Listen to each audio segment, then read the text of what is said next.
Well, the long wait is over. It is October, and we are back with The Walking Dead. And what a way to start off the season where it is literally raining zombies.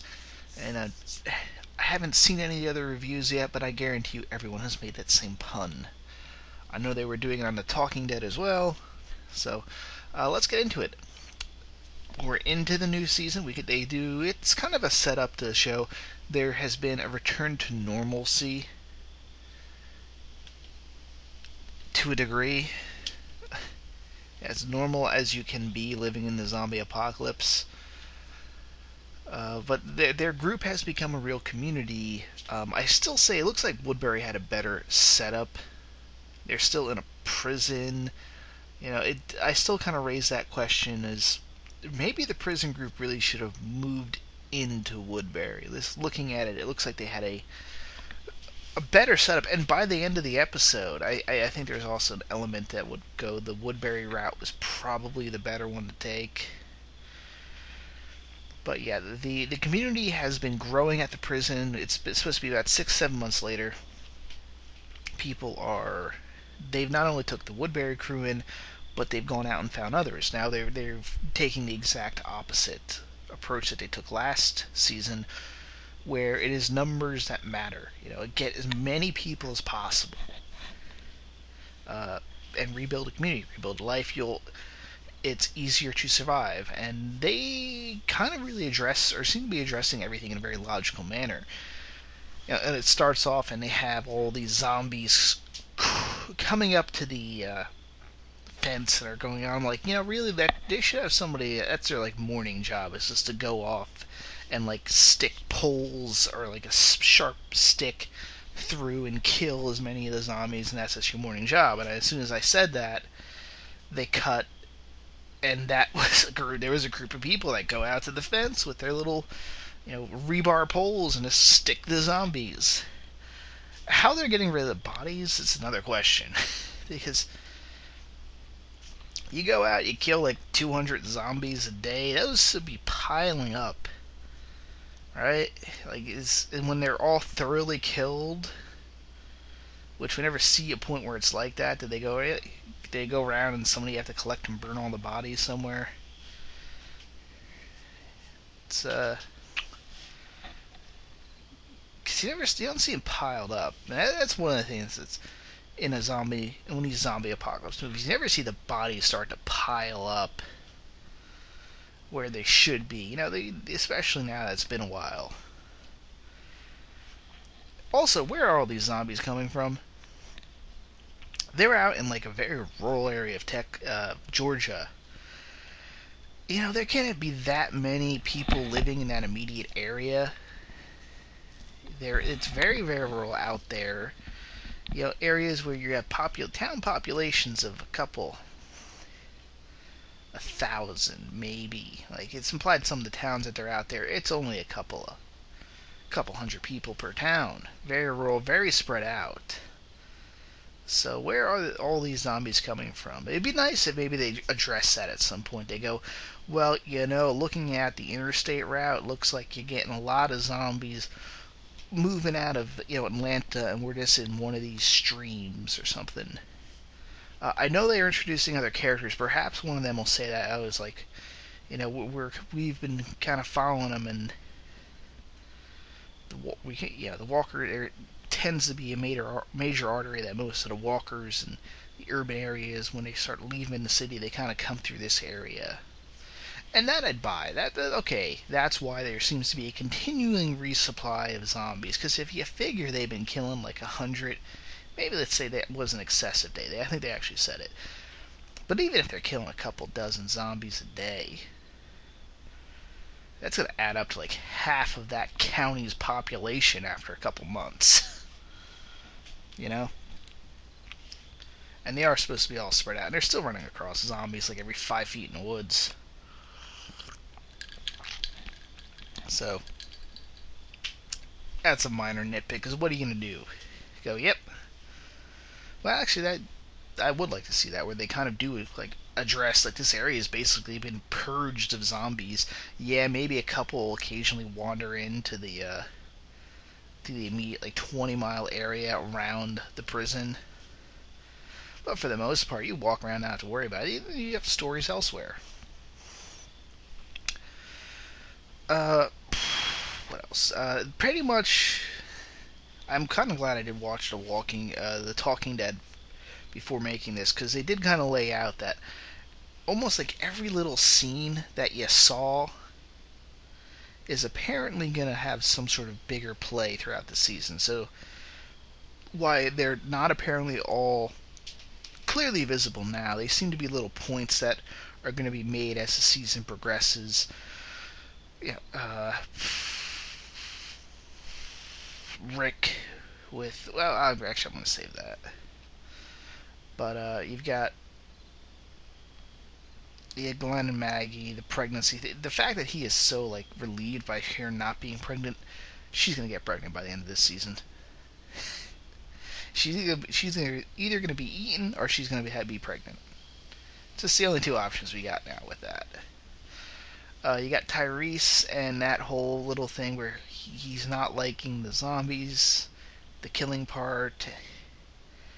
And I know in the Talking Dead they were talking about like maturity, growing up, and kind of they're doing this weird little thing where they're kind of showing the younger characters, the kids are used to it. And in the Talking Dead they kind of brought up a good point. It's because they're still forming their worldview. When you're a child, you have that childhood to figure out to learn what the world is. So the kids are actually being brought up into this, and they understand this is a zombie apocalypse. For most of them, yeah, they have some experience of the world before, but they haven't, their morals and their socialization skills and stuff are not fully formed, and they're able to absorb this new world very, very quickly, especially the ones that have survived this long.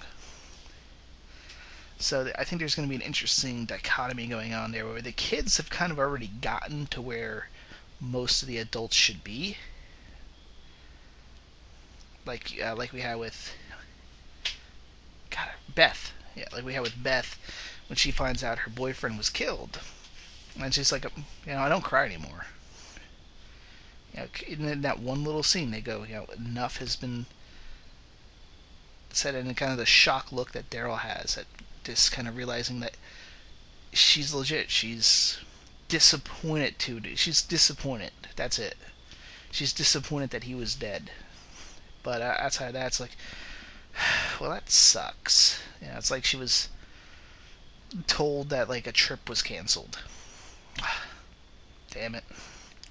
Really wanted to go on that. And that was a nice little character. Then of course you got the Rick situation where he goes on his little trip to, I guess, catch some game.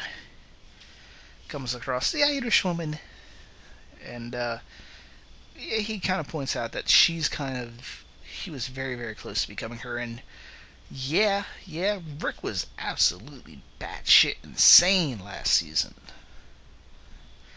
I mean, he was really out there at times.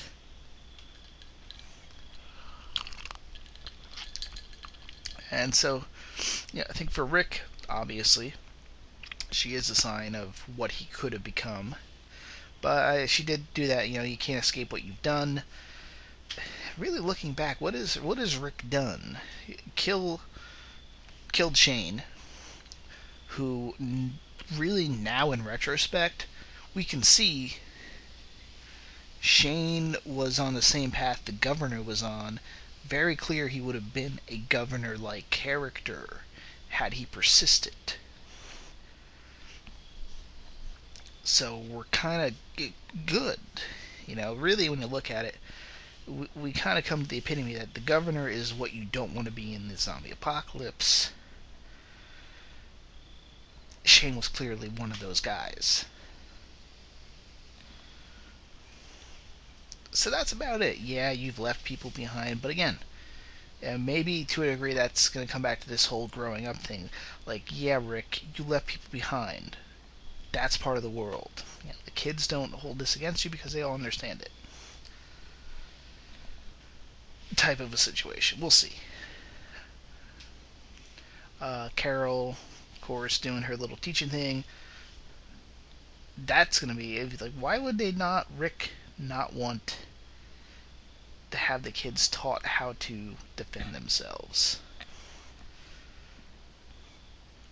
or how at least use a knife? Because you're looking at in a world now that knife skills outside of defense, just for use as a tool to prepare food.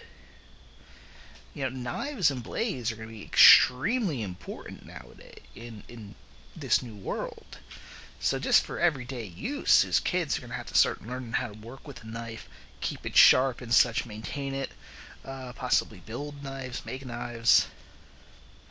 So we will see how that all turns out. And then, of course, we had the zombies in the shopping center. And of course, you've got that one character, I forget his name, the bald black guy. Again, very good acting. They just had that one moment where he picks up the bottle. You see he's reaching for it at first.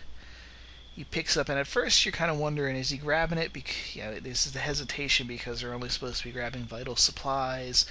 But then you have this moment where it's just through emotions and such, or performance, physical performance only, where you can see, oh, he's struggling with this. Is that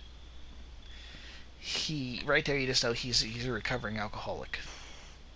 He is a recovering alcoholic. Before the zombie apocalypse, he was a drunkard.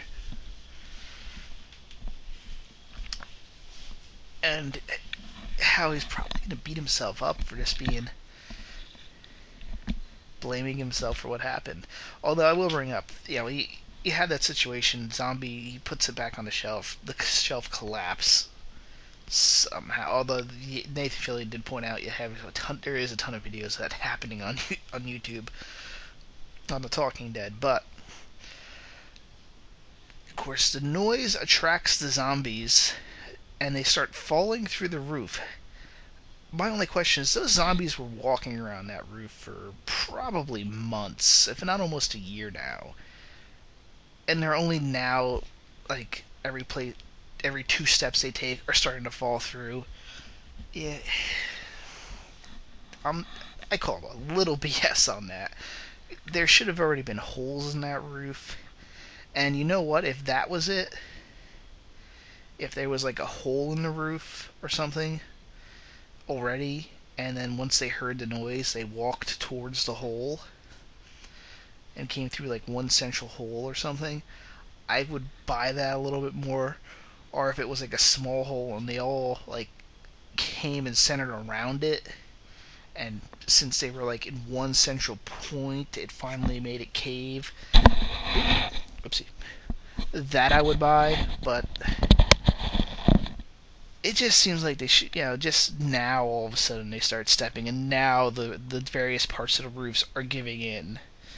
They would have been walking around for a while, at least on that rooftop.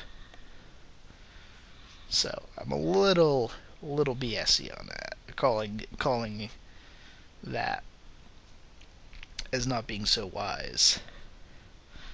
Like I said, they could have had them pour through the roof if it was they just came to one spot because of the noise, and that's what caused the cave-in.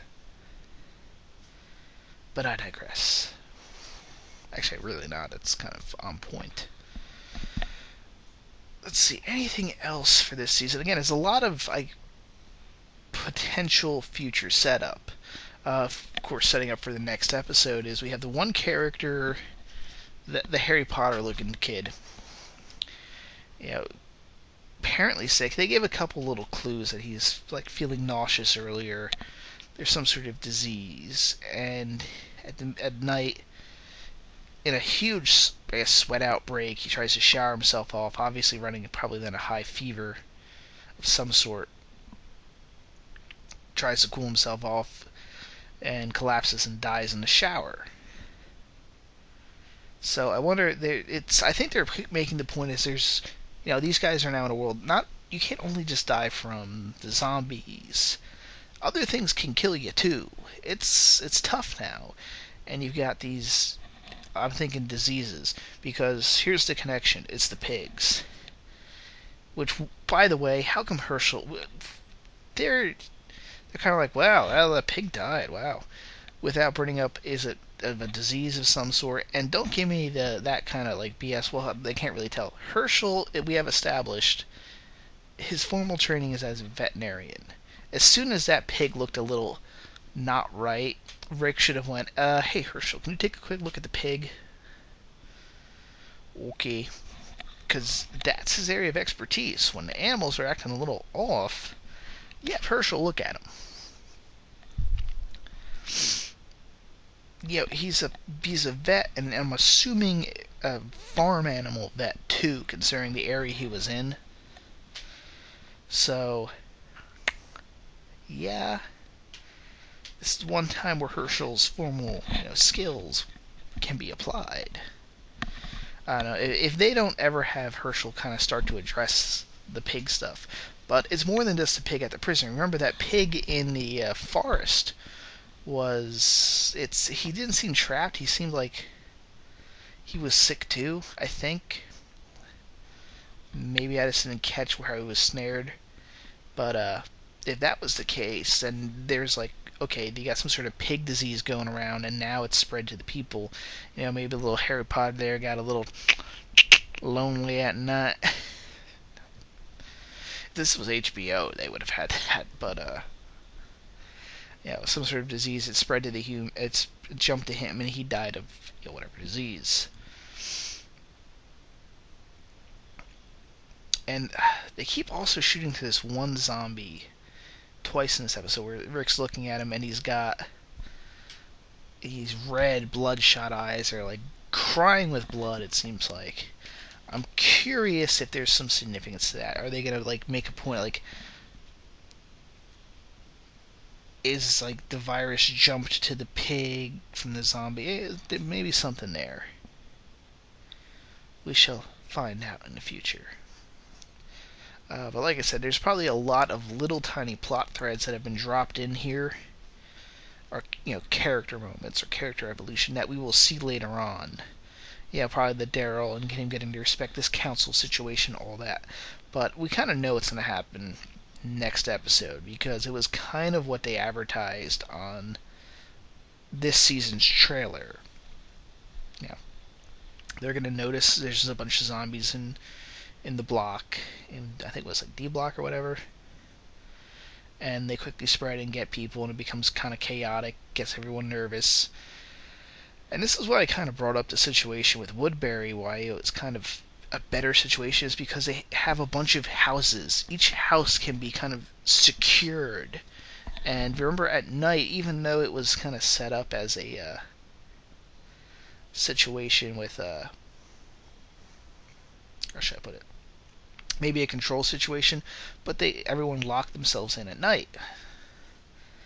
So you couldn't have this, and there'd be like night patrols. So if anyone died and became a zombie at night, it was easy to like realize who was the zombie.